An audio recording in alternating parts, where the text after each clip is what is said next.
এটা আমার জন্মদিনের না জন্মদিন সেলিব্রেট করার দিনের লুক। আসলে জন্মদিনের থেকে বেশ অনেক দিন পরেই আমার জন্মদিনটা সেলিব্রেট হয়েছিল, আর এটা হলো সেই দিনেরই লুক। আর আমরা কিন্তু সবার বার্থডেতে এই মাঠে এসেই কেক কাটি, প্রায় সবাইকেই পেয়েছিলাম। হ্যাঁ, অঙ্কিতা ছিল না, ও আসতে পারেনি, বাকি সবাই মোটামুটি আমাদের গ্রুপের এখানে উপস্থিত ছিল।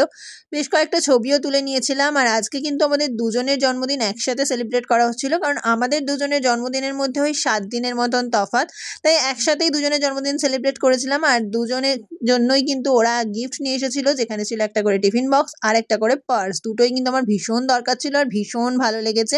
তারপরে চলে গিয়েছিলাম ওদেরকে ট্রিট দিতে, আর ওদেরকে বলেছিলাম তোদের ইচ্ছে মতো তোরা অর্ডার কর। তো ওরা ওদের মনের মতনই খাবার অর্ডার করে নিয়েছিল।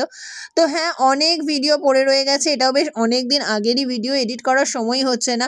তার জন্য কিন্তু আমি এদের কাছে প্রচণ্ড বকাও খাচ্ছি যে একটা ভিডিও তুই পোস্ট করছিস না। এবার থেকে আস্তে আস্তে সব ভিডিও দেবো। তো চলো, দেখা হবে নেক্সট ভিডিওতে, বাই।